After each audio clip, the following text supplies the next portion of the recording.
Hey guys, welcome back to Ultimate S&S. So today we're going to be discussing about city living. Can you bug out in a city or can you bug in within a city? Well, honestly, I guess you technically could, but the problem that I see with that is, have you been in cities? Okay, so I've driven through a few cities. I've never lived in a city. I visited a city one time. I hated it. It looked like a concrete jungle to me. There's no way I would want to live in a city, and people are just rude. And do you really think that behavior is going to change when people start, having to stay in their homes, or they have to start applying for ways to get food and things like that? You think that they're just going to be like, oh, okay, well, this person, they never leave their apartment. They know you're up there. People know that you're up there. And they go, okay, well, they must have plenty of food. Well, that's going to get you thieves and stuff coming to you as well. What are your laws in cities? Can you prepare for your defenses now? Because if you're not preparing now, you're not going to be able to prepare later. So you need to be in a situation where you can prepare every aspect of your survival. That is growing your own food, where to store your own food, defending your family and stuff like that. If you're living in New York City, you're not going to be able to legally have a way to defend your family. Now, there are people who are doing it illegally, I'm sure, but you need to understand that that can cause you problems later. So just move to an area where it's nice. You're out in the country. You can grow your own food. You can do your own flocks and stuff like that. The thumbnail on this thing, man, you see that city, you want to try, and that's probably just one little section, man. That looks like an intersection there. And you're going to try to live out in an apocalyptic area up in that? It's insane. You need to get out of the cities now. That's my recommendation. Find a way to get out of the city. Find a way to get into the country. Even if you're on the outskirt, like in a suburb type area, that's better than living in those big cities. But the unfortunate reality is that most people, they know that, but they don't care. They're not trying to increase their way of living at all. So one of the things I love about living out where I'm at right now is the fact that I can do gardens and stuff like that as large as I want, however I want to do it. It can be kind of difficult to keep a lot of that stuff fertilized, though, mainly because of the sandy stuff that we have down here. Fertilizer does not typically stay in the ground very long. It leaches through. So you want to make sure that your plants have time to draw that nutrition up, and then it's going to rain again and all of it's going to just leach out. So you need to make sure that you're keeping up with how your plants develop. But I'm going to show you a clip, and we're going to talk a little bit more about city life.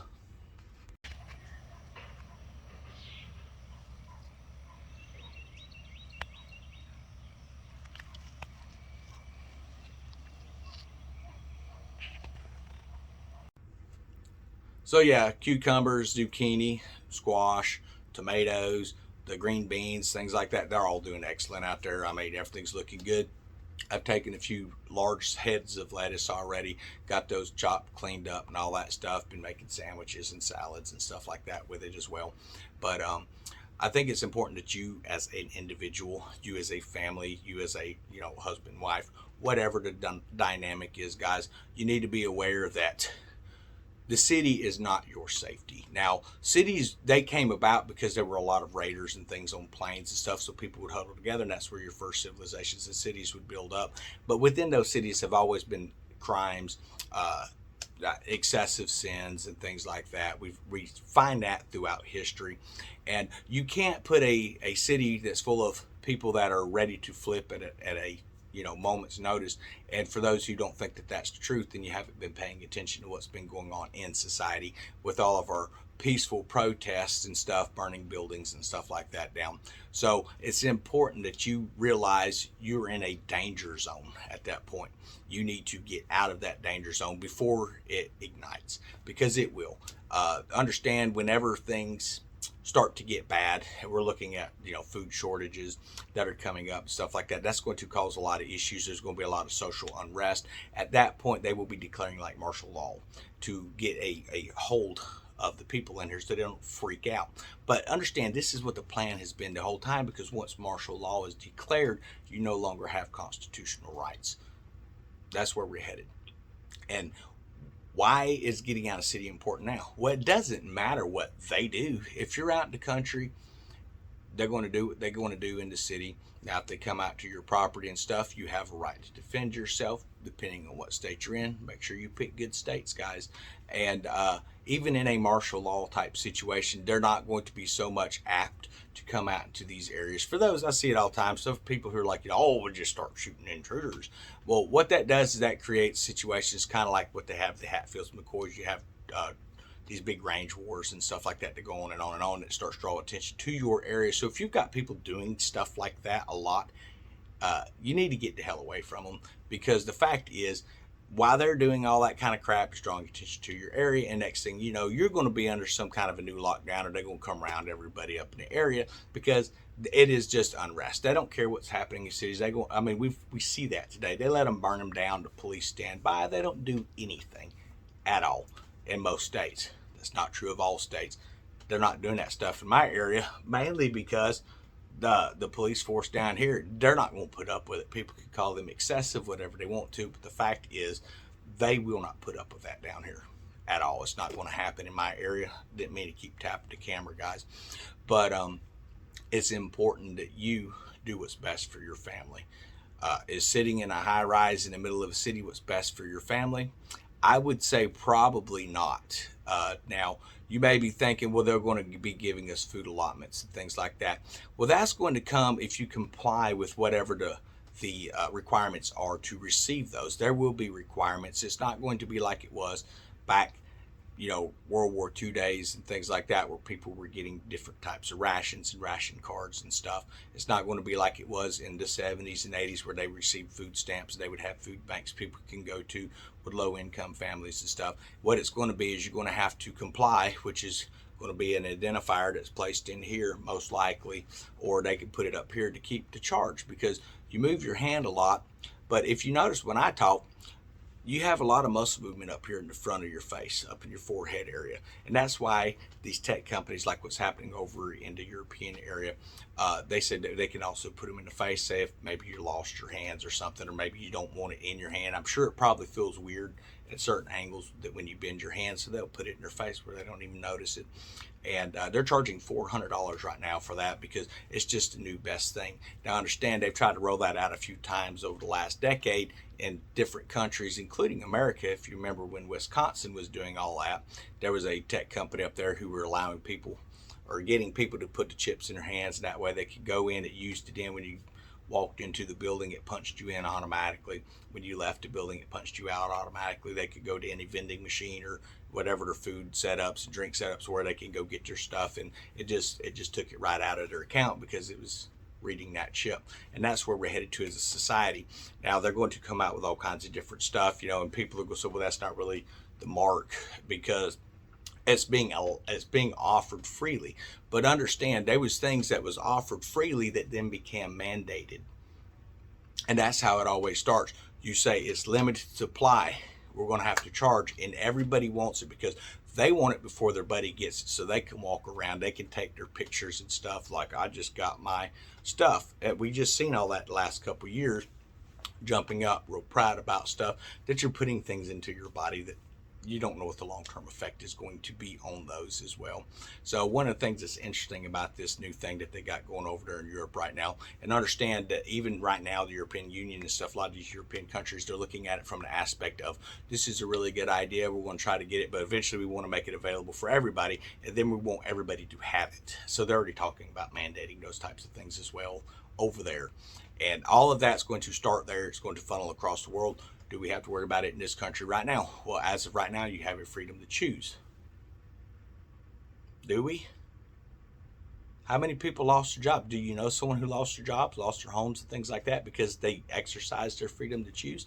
And then we have these people like Kamala Harris that gets up there and said, this is the price for your democracy. This is what it's going to cost you for exercising that right to not comply.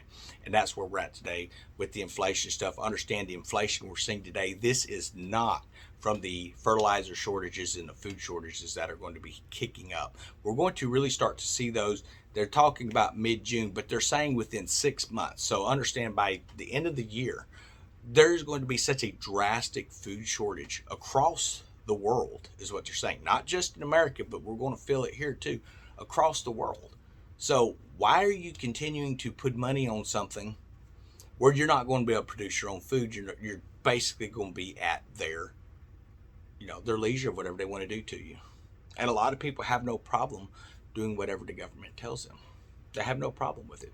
Me personally, if it's well, I never had a problem with the draft because of the fact that if we went to a war like a World War II scenario, then yeah, I think everybody that's able-bodied should want to go and defend their country. But where I have a problem with the draft is when they draft you and they send you, like, say, to Vietnam, and it has nothing to do with the freedom of your country or anything like that. Understand that is what the government is. It is the military complex of the world. It is not the United States of America. It is a military complex. That's what we have up there today. And the people we have up there, Congress and the senators, they are running to show the clowns we put in office that we vote for as president. I don't care which side of the aisle you stick with or whatever. It doesn't matter. They can only do so much. They're only allowed to do what they're allowed to do. And understand, if they do one thing that benefits you today, it opens the door up for a way that it's going to confine you tomorrow. That's what everything always comes down to. They cannot legislate rights. They can legislate infringements on your rights. Understand that. Any one time they come up, so we've legislated rights for whatever the scenario, whatever it is you're passionate about. All they've done is create loopholes where they can come in later and they can squash those rights because we have inalienable rights in this country. That is the way America is built. And when our politicians realize that, that would be wonderful. But the fact is, they know it. They don't care. Why? Because they have brainwashed the population to just comply. But there are a lot of people, in my generation, the generation before me, they call them the baby boom generation and Generation X. We're tired of the narrative that they're trying to push that you have to just comply. We grew up in a freedom type of an environment. We're not going to comply. That is the way we are. So my recommendation right now is leave the city if you can. And by any means necessary, get out of the city. It might increase your commute or whatever. Doesn't matter. Maybe you need to be looking at a different job anyway. People have their life set up. No, well, you don't understand. I got to make $200,000 or $300,000 a year to pay my bills. Well, then you have too many bills. It does not take that much to live. Now, it takes that much if you want to have all the extra fancy stuff in life and all that. Sure, but that is not where that life is not sustainable. It's not going to hold because all it takes is another market collapse on jobs, a housing collapse, things like that, and you are out of a job. It takes one more mandate for you to lose that job. But for those that are out there, they like the money. They don't care what they pass. They're going to comply either way because they don't want to give up their way of living. And that is the problem today in the communities around is people talk about prepping, we talk about sustainability, but people don't want to actually give up that lifestyle. Now understand, I built 2 houses by the time I was 25 years old. I had, you named the vehicle, I had a nice car, brand new Hummers, freaking Corvettes, brand new sports cars and stuff like that, beautiful homes, and none of it meant anything. None of it means anything.